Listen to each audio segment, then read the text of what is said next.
right, I'm here with Martin Carswell. Thank you very much for joining me, Martin. I appreciate it. No worries, Sam. Good to be here. All right, cool, man.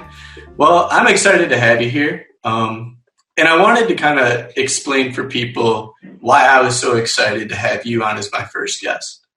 And I followed along on your Instagram, I guess primarily for about a year now.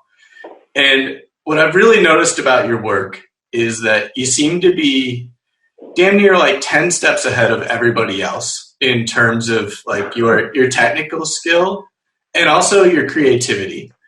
So I just think that's so cool. And you really do seem to be kind of taking leathercraft in a little bit of a different direction, or at least increasing the complexity of it. And on top of that, I also know you got a really cool story on kind of how you got to this point. So I'm excited to hear about it. I'll butter you up a little bit at first here, but So I guess, just to kind of start this story, what I wanted to ask you was like your knack for creating things and for building things. Did this start as a child? And, do you have any sort of recollections of being younger and kind of creating things, taking things apart, anything like that?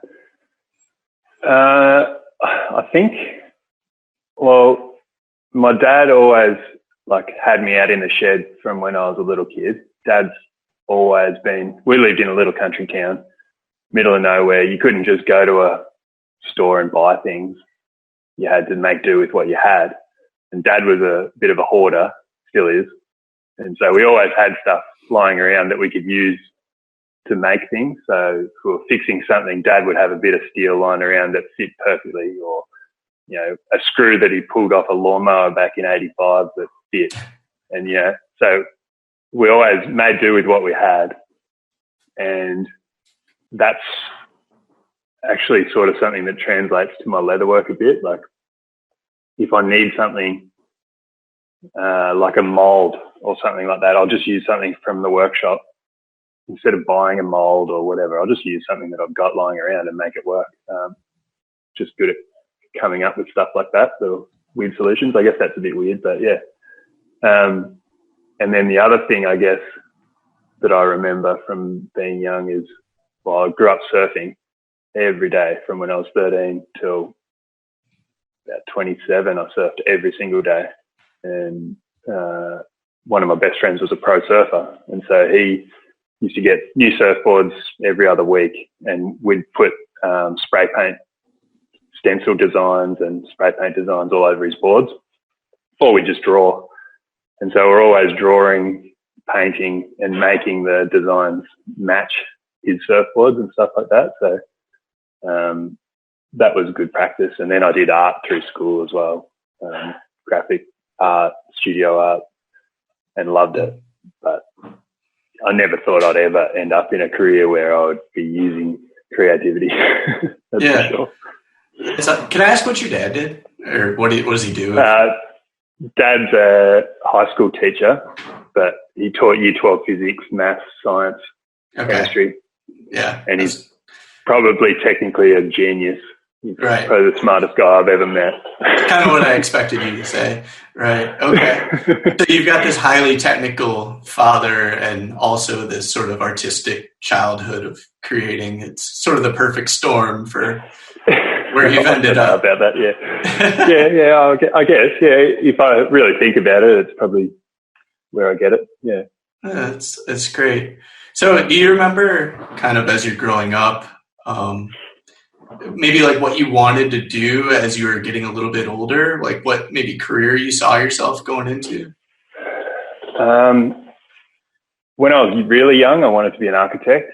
I loved certain shapes of certain buildings and houses and things like that. I found that really interesting. And then I went away from that and just sort of lost a real goal of where I wanted to be and what I wanted to do. Especially in high school, I had no idea what I wanted to do.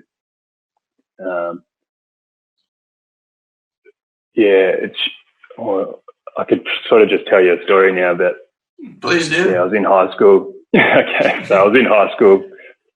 I was 17. I just started year 12, which is our final year of high school in Australia. My parents were getting me to do maths, science, physics, chemistry, all the heavy science classes, and I hated it. I was good at some of it, but I was just rebelling and getting in trouble a lot at school, getting detentions all the time, not even going to school. So I came home one day and just said, I hate school, I hate it. And they just said, all right, we'll leave. I was like, okay. So next day I went and cleaned out my lockers and left school. And I moved to Adelaide, which is 6 hours away. Started living with my uncle and pruned grapevines for a year. Out in the vineyards, bloody hard work, working for how much you prune. So you had to prune faster to earn more money. It's like the hardest work I've ever done in my life. And then after a year of hard labour, I realised maybe I should go back to school and actually get a year 12 pass, and then I could get a real job. So I went back to school the next year at the same high school back in my hometown and finished. But I did all the subjects I wanted to do. And that's what made me happy, was doing art, graphic art, studio art. Mm-hmm. I stopped listening to my parents' suggestions of doing all the hard sciences because, I had a physics tutor at home with Dad. But I just enjoyed the art more, I guess. Yeah.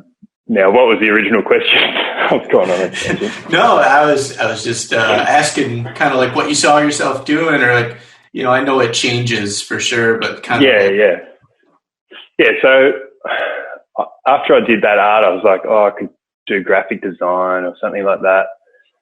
But I'm living in a little country town, middle of nowhere. I had a girlfriend in high school, and I thought, I'll hang around the country town. Jump ahead a few years. I'm working in a hardware store. I'm 20 years old, I think. Working in a hardware store, driving a forklift, moving farm supplies around. And that's not where I should have been. But one of my friends saw that and he said, you should do an electrical apprenticeship, because he was a sparky. And so I thought, that's a good idea.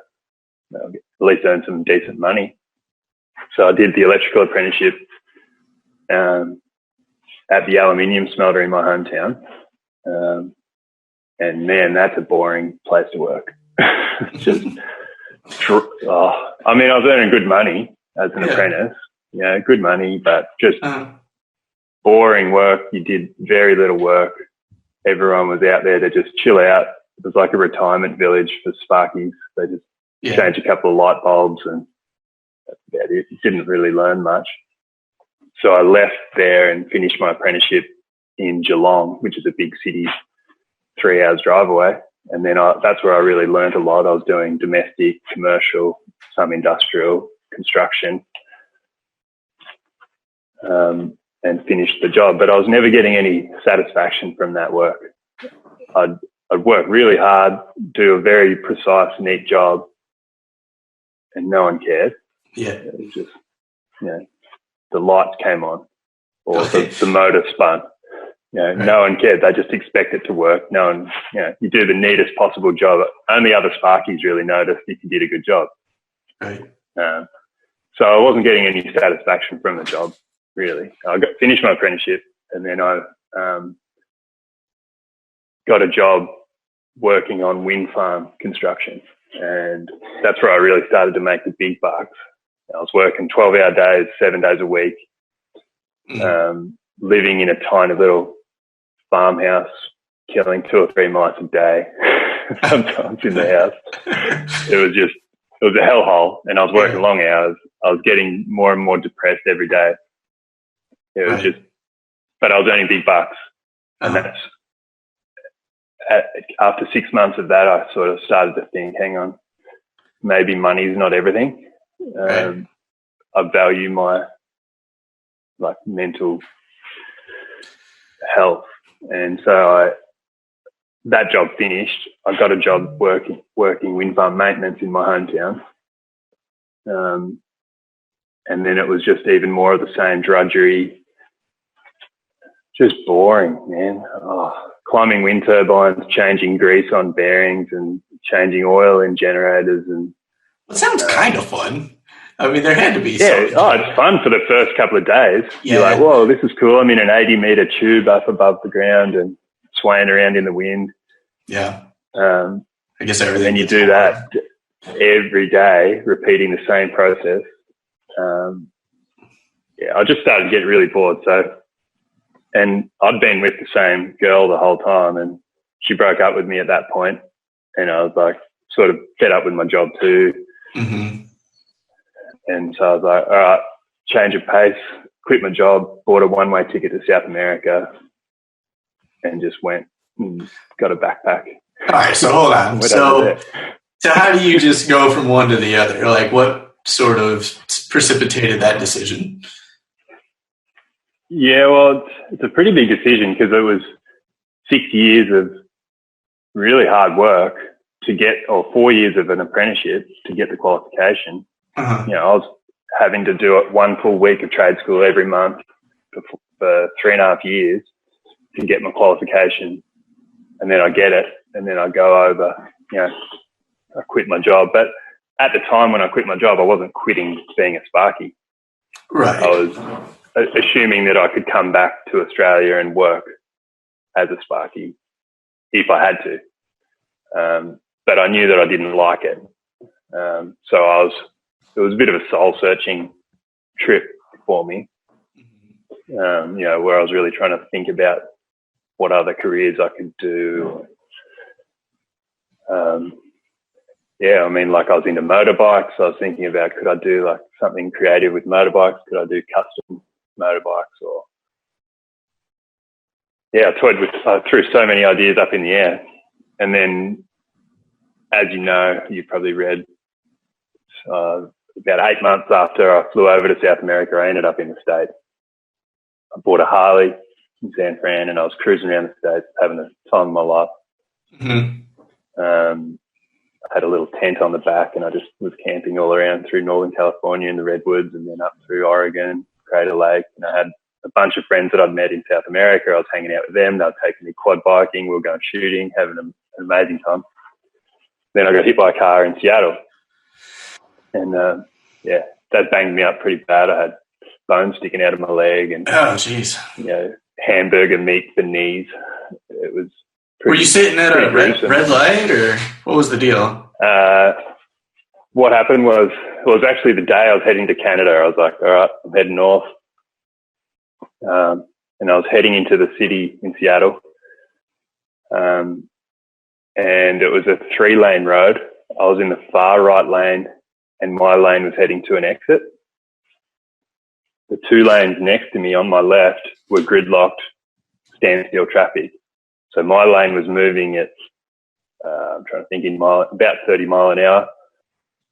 And then the 2 stationary lanes let a car through, like let a car sneak through to a side street.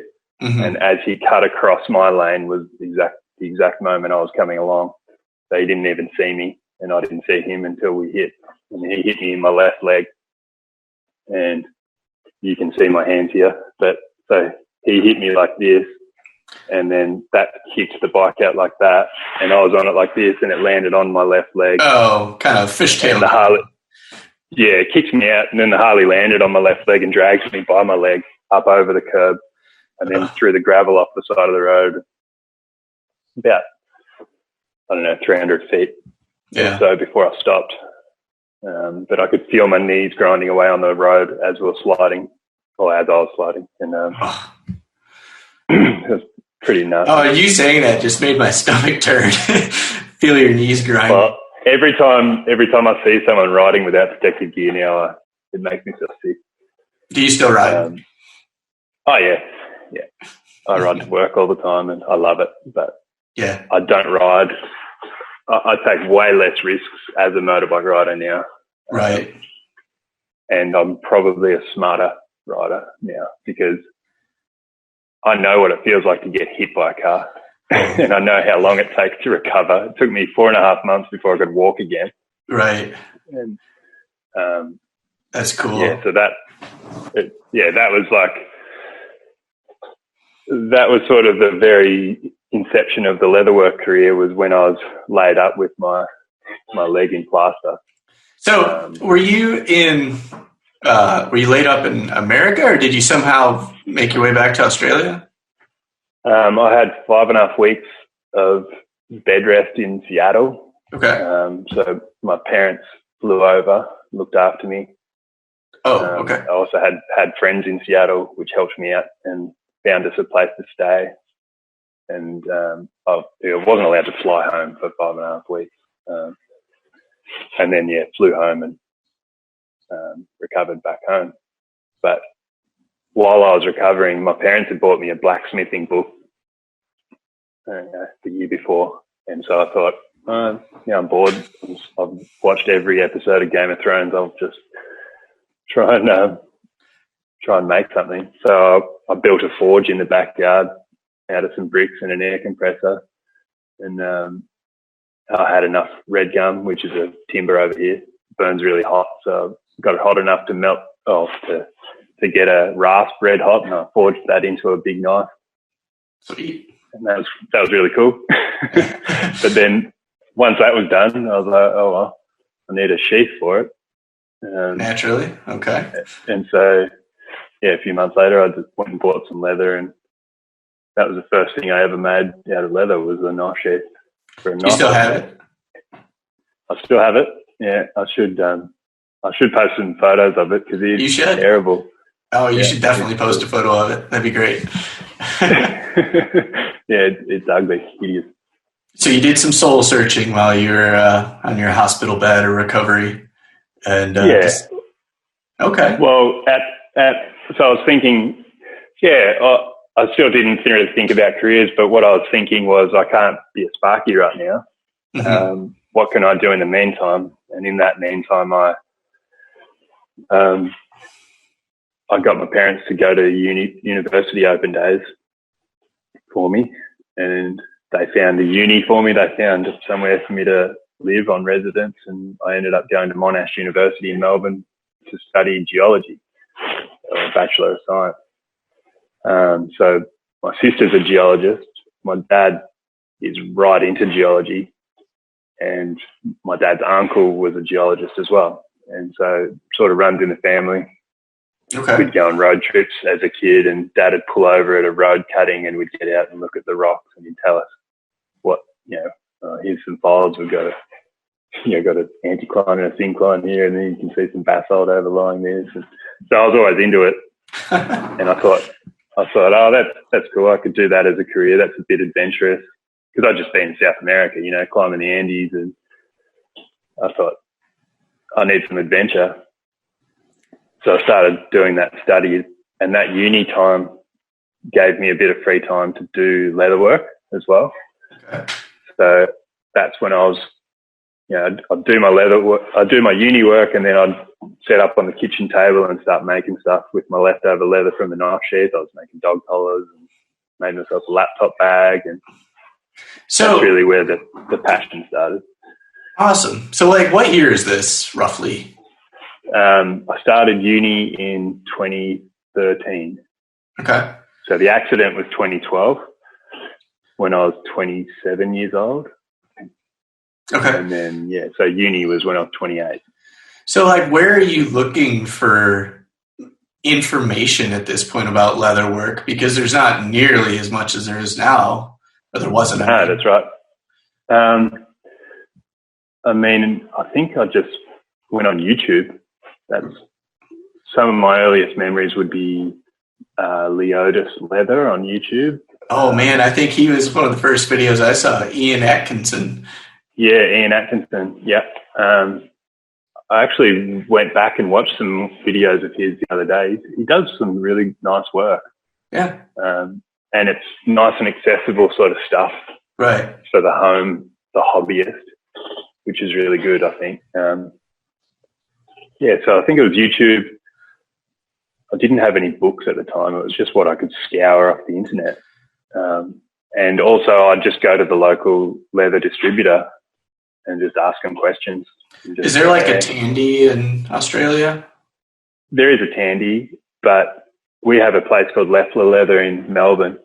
It's been open since the 50s, and it's just a giant warehouse full of leather, and they're like the main supplier for most of that sort of industry. And they're mainly like horse leather stuff, saddles, reins, harnesses, that sort of stuff.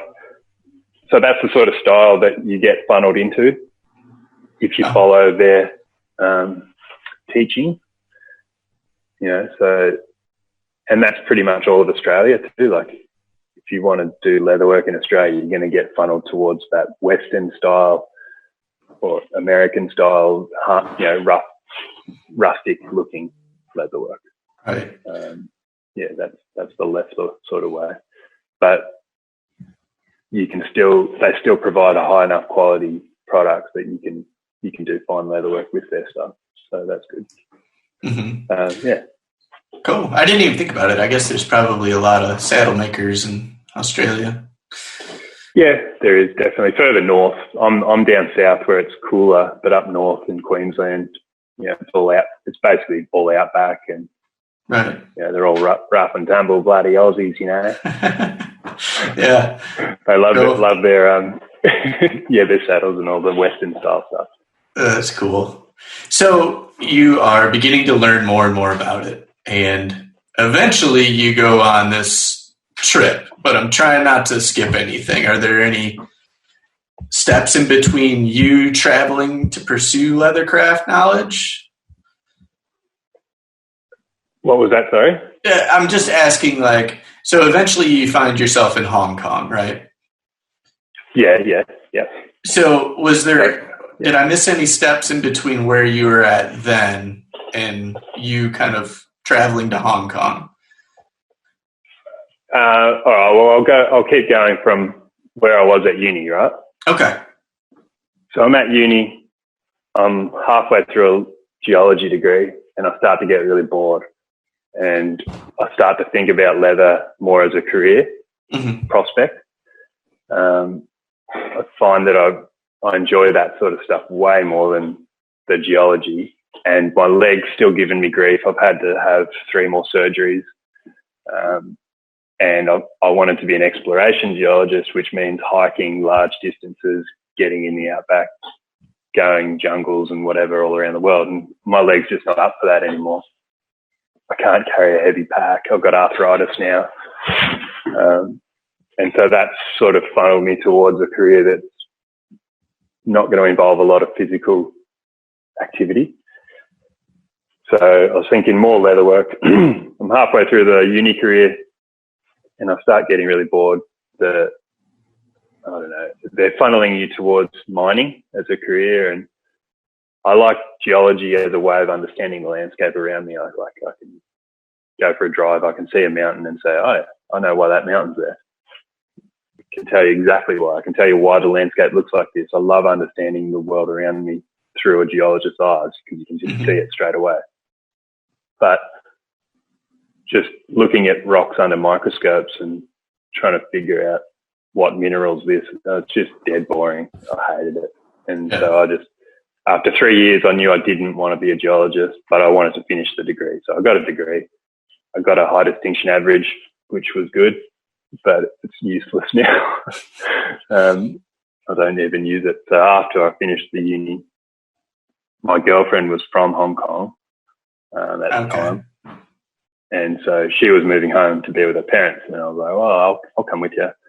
And look, I know people in Hong Kong love leather goods. Maybe I'll start a leather work career over there. And so that was actually what was in my head when I moved over there. I was pretty naive. And I moved to Hong Kong and started looking around for somewhere to rent, started looking for like leatherwork tools. I still was an absolute amateur leather worker. I had no skills whatsoever. Like, it was a really dumb mistake, basically.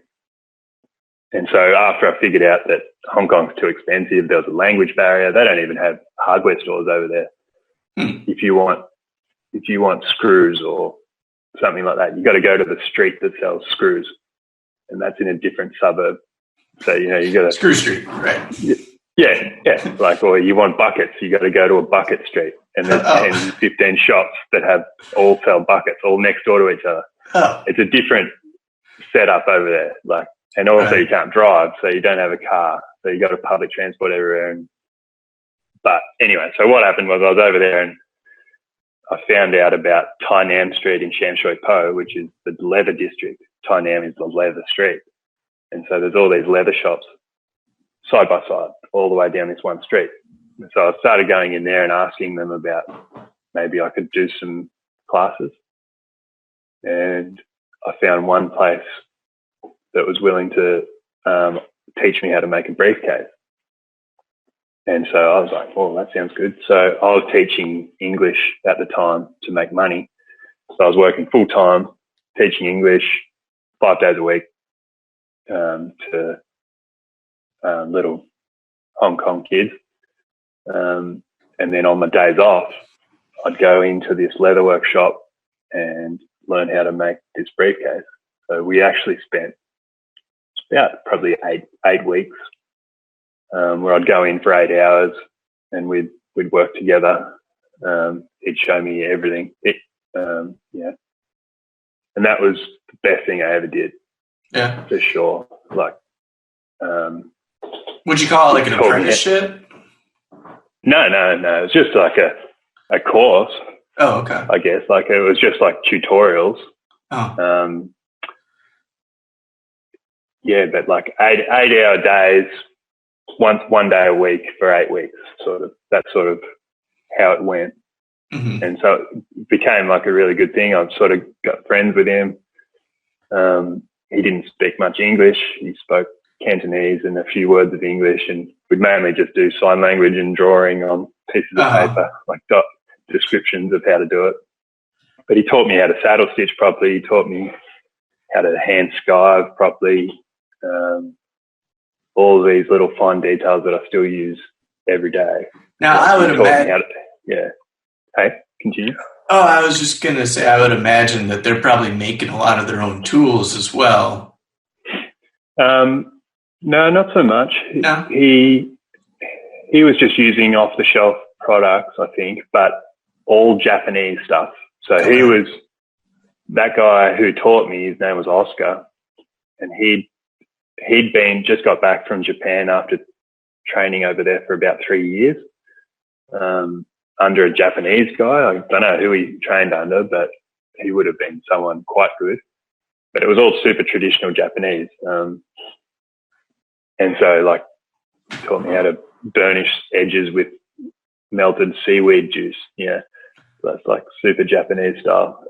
Wow. Definitely never heard of that. You don't see that you get these like blocks of dried seaweed and then you put it in warm water and it becomes like a gelatin mix. That's awesome. And then you use that. Yeah. Is there anything else like that? Not really. That was like the cool thing, but it was all diamond chisels. Uh-huh. So not the French style slanted chisels. Right. It was all the diamond chisels. That was the rami thread. That's where I learned about rami thread, which is a different fiber to linen. I consider it superior, but I don't know. There's just not much of it out there. You can pretty much only get it in white.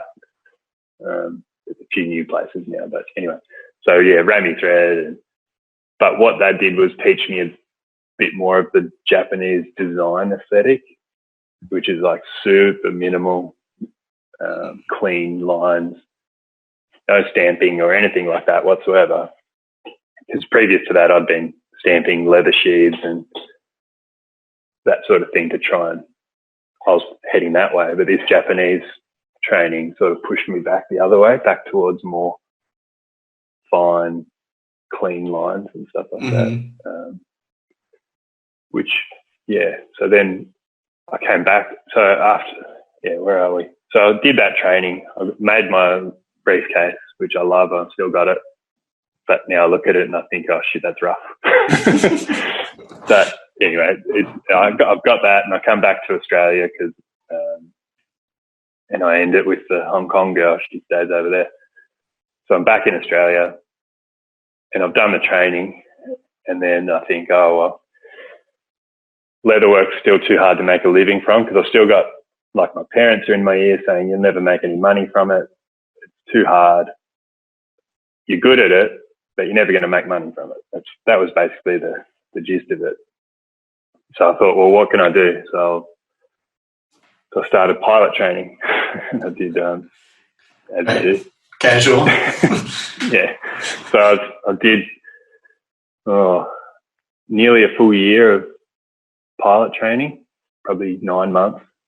I got my private license, and I was just about to get I got my recreational license. I was just about to get my private pilot's license when I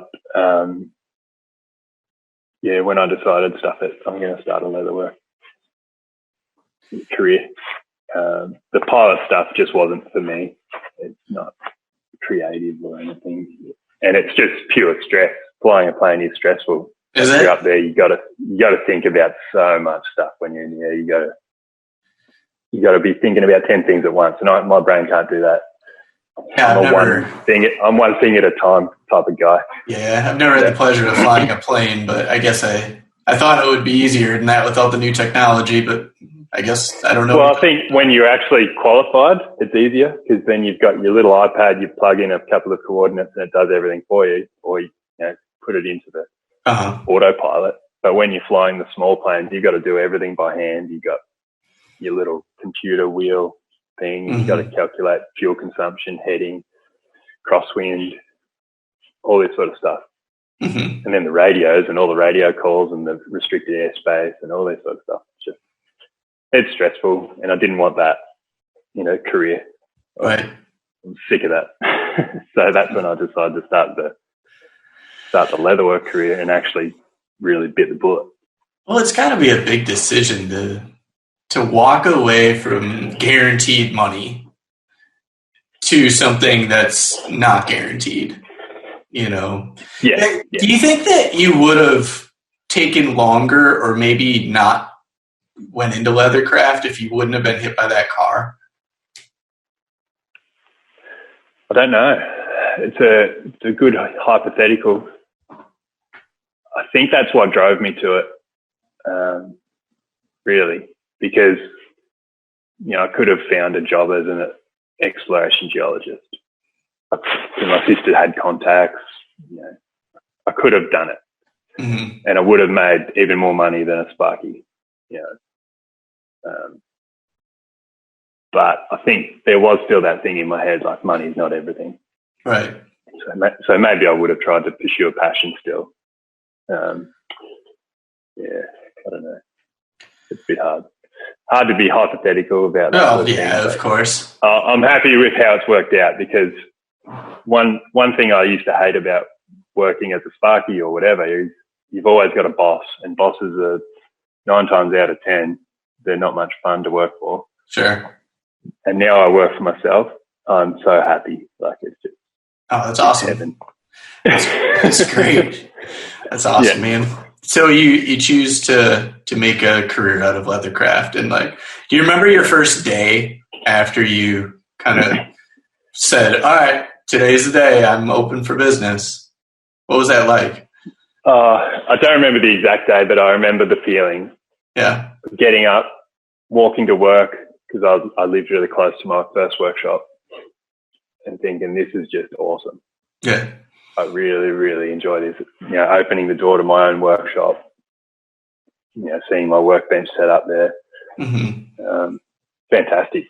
But I knew that there was going to be so much work ahead of me. Right. And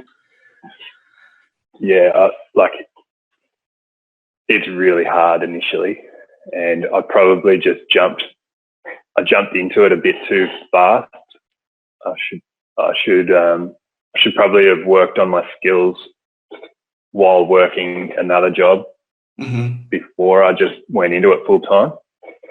But I was just like, I'm good enough. I can I can start making money. That's fine. And that sort of forced me to get good quick. Well, I guess that's what I kind of wonder about sometimes is like, I've read similar accounts of people who've gone full time, and it seemed like jumping right into it was sort of this sink or swim moment. And for the people who became successful, like making that leap really was a big, important thing. So, I mean, do you feel like you would have gotten so much steam rolling if you hadn't just jumped in? Yeah, you're probably right. Like I might have been distracted by whatever job I had and that sort of thing. But yeah, like I was putting in 10 to 12 hour days every day. I was working weekends. I was just working. And, you know, I was slower back then. I didn't have any clients. I was mainly selling to friends and family. You know, like people, I had an Instagram and I set up a website fairly early, which is a good idea. Because I still get most of my work through Instagram and website.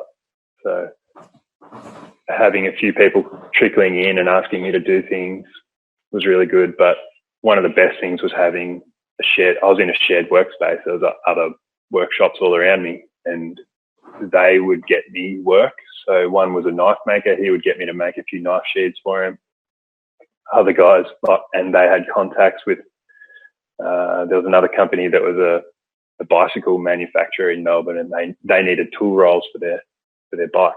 So that we like started a little job with them, and I was making them bike tool rolls, and that actually got some money coming in, which was really good initially. Yeah. Like I was lucky with that sort of thing.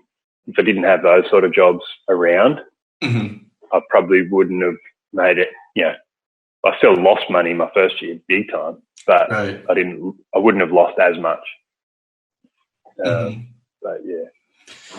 So I guess the question that I would have is like your initial thoughts of like what leather work would be like before you started full time. Did that change after your first year, or like as you're kind of getting the ball rolling? Did you kind of change your mind on anything? Definitely. So when I went into leatherwork, my mind was focused on how can I make everything faster, easier, cheaper, quicker, and everything like that. That was my focus. So I was like, sewing machine, got to get a sewing machine. Got to get a machine to do this. I got to figure out ways to mechanize everything. And we had a laser in the workshop that was a shared laser. I was like, maybe I can laser out my leather. Maybe I can even laser the stitch holes so I can cut all these corners.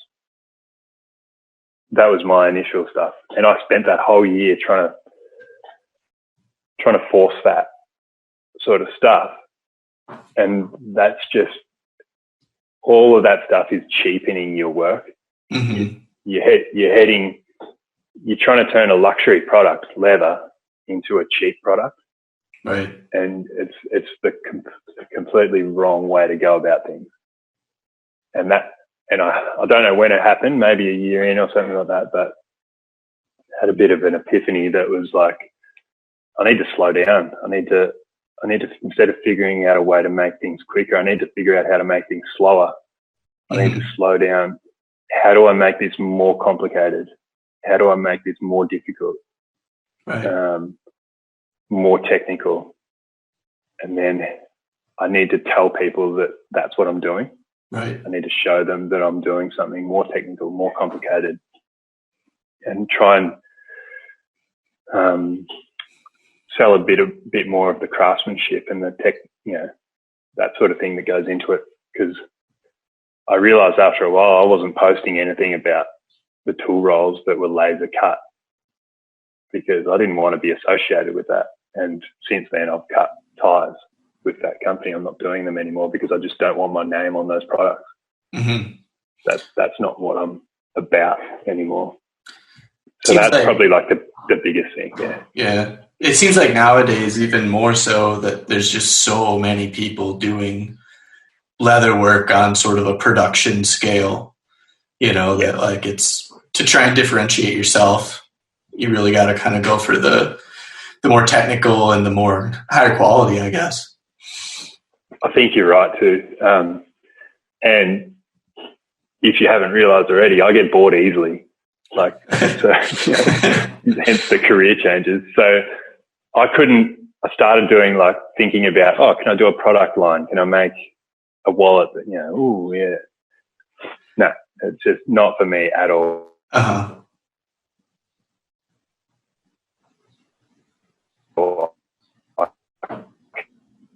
I decided to just focus on custom. And that was a good turning point for me too. I put all the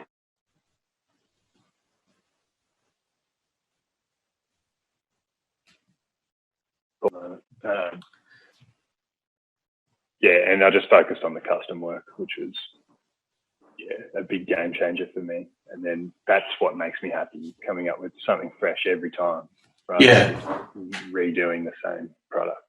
Right.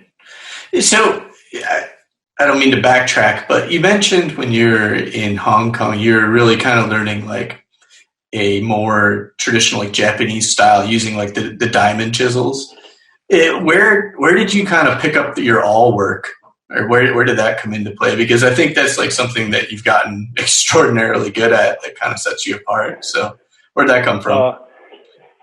I don't know if I'm that good at it, but he was the guy who taught me how to even hold an awl, how to switch it between your fingers while you're stitching, all of that sort of thing. That's exactly where I learnt it. And that's stuff that I never would have found online, never would have found through YouTube, any of that sort of stuff. And it's not until someone like Philip Jury in Leathercraft Masterclass teaches it. And Shout that's out. only been what in the last, shout out to Philip.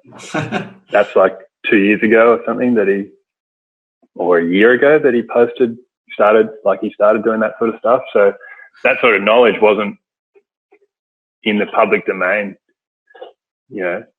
until really, really recently. So you had to do those one-on-one courses to find that out. So I was really glad that I had that, because that's helped me with heaps of different things. Because I used to stress, let's say I had a knife sheath and my pricking irons couldn't reach all the way through. I was like, how am I going to do this? It's like an impossible thing. But if you know how to use an awl, it's easy as. It's just take it even further. Yeah. Awesome. So, I guess one question that I wanted to ask you is you've ventured down all of these career paths that are, so interesting and tend to be more scientific in nature. Does that impact how you think about leather work now? Like, do you find yourself bringing a scientific mindset to leather? Don't know. I think I learnt things from different careers that have helped me. Like, I'm good with most tools thanks to my Sparky career. I know how to use all my drills and sanding and whatever. I'm competent with all of those sort of things, so that's helped. I think the chemistry and all that sort of stuff I did at uni and whatever has helped when it comes to glues and solvents and things like that. That's a little bit abstract, I guess, but no, I don't know. Like, I don't think it's impacted it too much, because leatherwork's sort of its own thing. It's just more that since I've been doing leatherwork, I've just been really thinking about it a lot and trying to come up with new things, and that's probably been the biggest thing rather than a previous influence. Right. Cool. I find myself kind of, I studied some science as well, and I tend to, like, when I'm trying to analyze a problem, just like trying to isolate variables and things like that. So I guess I was kind of wondering if, maybe you brought that with you as well. So, but no, I don't think so. But I guess I'm pretty meticulous when it comes to approaching a problem, and I'll really sit down and think about it before I jump in. Uh-huh. Yeah, so maybe that's what come from that a little bit. Cool. So, in terms of like inspiration, so as I mentioned at the beginning, like I really do think that, you know, you are making some of the most creative stuff that I see on a regular basis. You know, you follow so many people online and you see all the pictures they post, and yours always kind of stick out for creativity. So where do you kind of find some of this inspiration?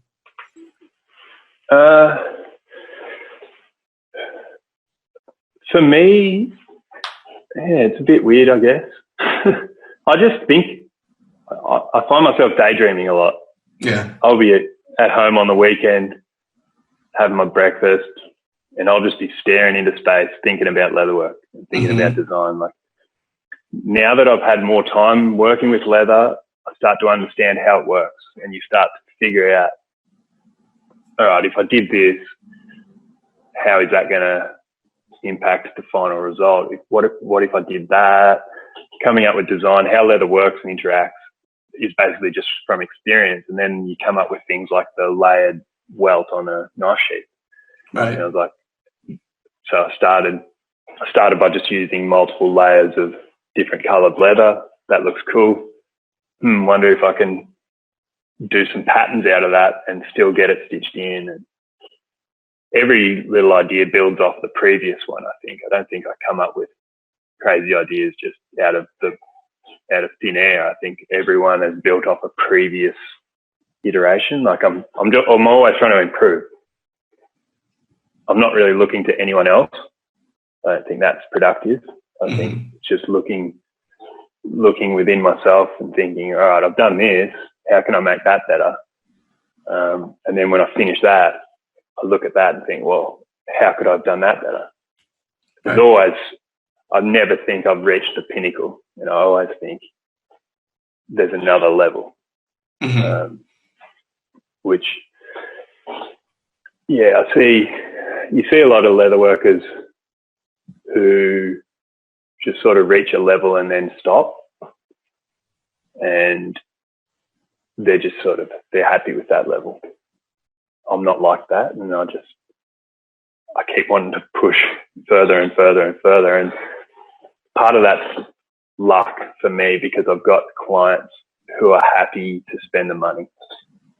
I couldn't do it just on my own for fun, because this is, you know, some of these projects take weeks, and I'm trying to run a business. But luckily, some of the clients are really understanding, and they just want the best. And I'm like, well, I can do the best, but it's going to cost. And they're like, okay, that's good. Let's do it. Awesome. So, like, let's kind of walk through the process of, let's pretend I'm a customer. Maybe I'm a knife collector, or maybe I'm a knife maker, and I want to come to you, and I want an awesome knife sheath. Like, how do you sort of coordinate that and walk someone through the process? First of all, I'd ask them what type of knife and what's its intended purpose. Let's say it's a kitchen knife. Kitchen knife is a vastly different prospect to a hunting knife, because you don't need to carry a kitchen knife. It's just, its sheath is going to be purely protective in a kitchen setting. So we're putting it in a drawer or leaving it on the bench, and you just don't want the blade out. So that's where you sort of start from, and then you offer different ways of. Normally, what I do is I send them a pricing system where it's based on length of the knife. So the longer it is, the more it costs, because more to stitch, more to burnish. Then I offer upgrades, like an inlay, that's an extra whatever. If you want a colourful welt, that's an extra whatever. If you want a mosaic welt, that's an extra whatever. If you want this type of inlay leather, it's going to be extra whatever. If you want, and then these are your options for inlay. These are your options for main body leather colours. That sort of thing. And I'm slowly refining all of that sort of stuff as I figure out what works and what doesn't. Yeah. But yeah, you can also go even further. You can do edge paint. if you want, which is a pain on a knife sheath. Oh, yeah. But yeah, I don't think I've even scratched the surface yet of what you can do. I think there's heaps more to do when it comes to knife sheaths, and I'm always experimenting and doing some fun stuff. But yeah, so that's what I do, and then I normally come up with a price for the client. If they're happy, they send me a deposit and bring me the knife, and then I can make them the sheath. And I'll often send them progress pics or ask their opinion if I want to change something, because when I might start making it and I realise the colours don't quite match, something like that.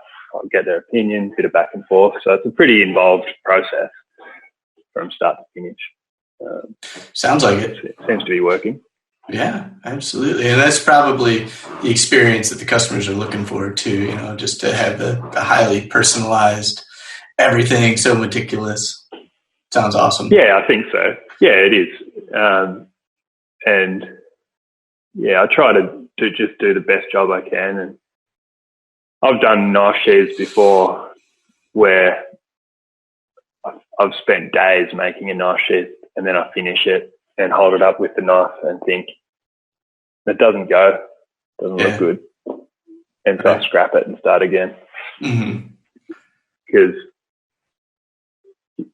my dad said one day, it was actually when I was working in the hardware store, I was hating life and I wanted to just do a terrible job and quit or whatever. And Dad said, it's very hard to gain a good reputation, but it's very easy to lose one. And so that sort of stuck with me.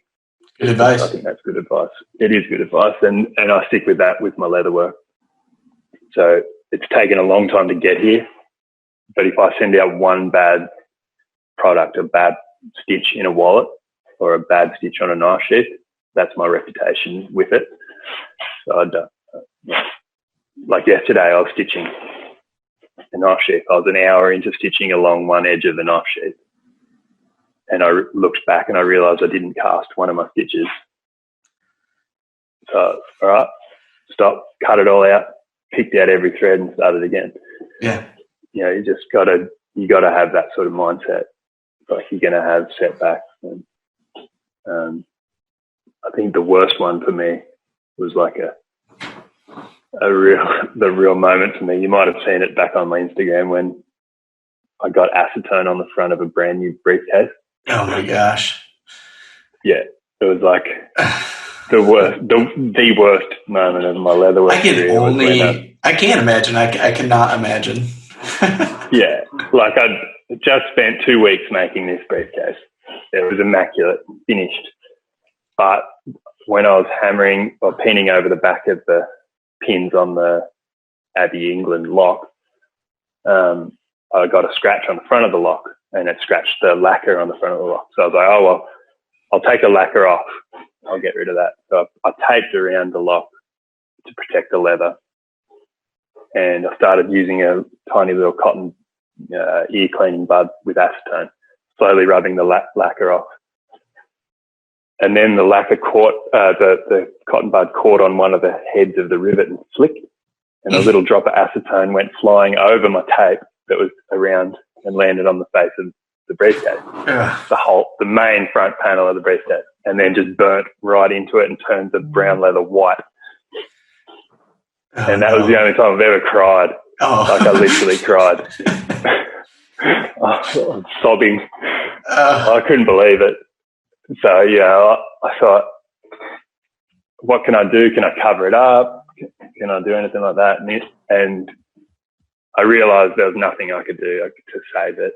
So I just had to, I was going to remake the whole briefcase, but I unpicked the whole front panel, made a whole new front panel, and then managed to re-stitch it on perfectly. Yeah. But, oh my God. Well, that was another saying. What was it? Don't cling to your mistakes because you spent a long time making one. Yeah. So also good advice. I like that. Yeah. So that's one I stick to too. Just because you spent a long time making the mistake doesn't mean you should keep it. works with relationships too. Yeah, that's great. All right, Martin. Well, you got any plans for the future? Kind of anything exciting coming up? Yeah, I got some interesting stuff. So I've got a knife show coming up in August in Sydney. And so I'm going to take a bunch of my clients' work with me to display, hopefully drum up a few custom orders for new sheaths. And I'm also using it as a time to promote some classes. So I'd like to do some leatherwork classes in my workshop. You'll have to send me the details of that, and I'll put it in like the show notes in case people want to check it out. Yeah, I haven't done anything set in stone yet, but I will, and I'll send it to you when it's done. But basically, I want to run like 1 to 2 people in my workshop, making whatever product they want, but teaching them fine leathercraft skills. I think because I benefited so much from doing that myself, I really want to keep passing that on. Mm-hmm. I think like videos and stuff are great, but it's not the same as hands-on, and also coming into a workshop, using the tools, and anyway, and I can give advice and feedback and stuff that you can't get from videos. So I think that's the exciting stuff I've got coming up. In terms of products, I'm excited about that briefcase. When I do that, that'll be good. I've never done a goatskin lined briefcase. I normally use pigskin, but this one's going to be cool. It's got a zipped section inside it as well. Nice. Yeah, that'll be good. I know you like your briefcases. They are cool. Yeah. No, this one's good, and yeah, it should be a fun one to do. I miss the bigger projects. I miss the bags and things like that. They're just hard to. You don't get many orders for them because you got to have someone willing to spend a fair bit of money. Right. That just doesn't happen very often. Wallets and stuff are always going to be more common. Mm-hmm. Yeah, so that's sort of what's happening. I don't have a plan to ever, not to ever, but to have employees or anything like that. I'm happy by myself at the moment. Well, you certainly seem to be doing well.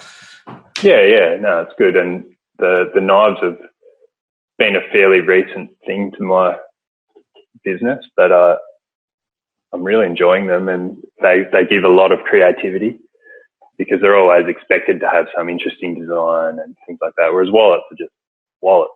You can choose different leathers for your wallets, but that's about as interesting as they get. Right. I don't know, I find them kind of boring to make and to look at. But yeah. That's just me. Oh, hey, that's awesome, man. Well, I want to be respectful of your time. I know for me, my night's winding down and your day's just starting. So, well, that's okay. Yeah. How about you tell us where everybody can find you? Like, where do you normally post? Where are you at? I think I'm most active on my Instagram. So that's at Carswell_leather. Carswell is Carswell. And yeah, so Carswell Leather. I have a website, but my website's just basically a contact page with a few photos because I don't sell anything on my website. It's a waste of time. And yeah, that was another thing I wanted to say. Oh, please do. I learned during my first year, I forgot to mention that, markets, what a waste of time. I'm never doing another market in my life. Yeah, you spend so much time making. Okay, go ahead. Yeah, like going to an actual market. You spend all this time making stuff, preparing, and then you take it to the market, and everyone just wants a $20 wallet. Right. Like, yeah. I've done a market one time, and I sold some keychains, and that was it. Yeah. So I would recommend to people, don't do markets. Yeah, unless you're into keychains. If you're trying to do custom work, don't do markets. But if you're trying to come up with your own range, yeah. So that was a point I wanted to make. Cool. I'm so bad at going off on tangents, sorry. Oh, no, it's fine. Is there anything else you wanted to bring up? Anything we skipped over?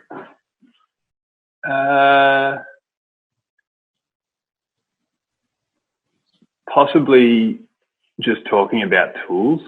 Yeah. I wanted to say, when you're starting out, or even when you're not starting out, just don't fall for the hype.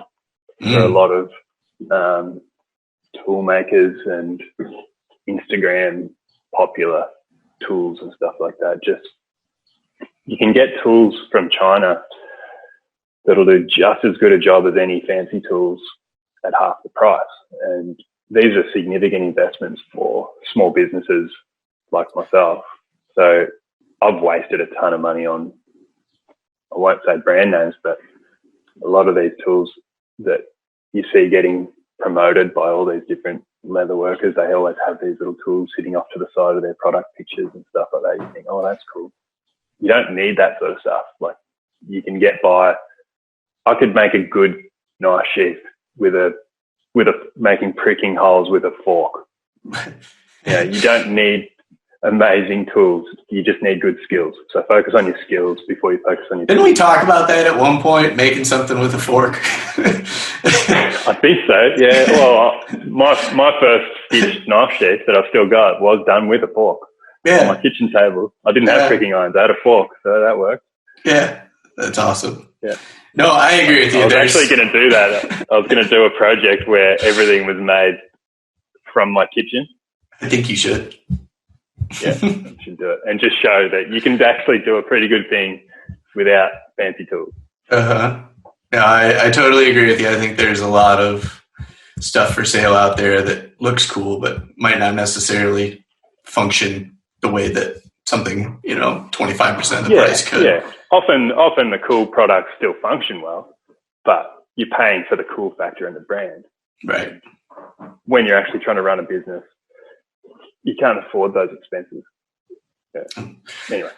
Well, great advice. Cool, Martin.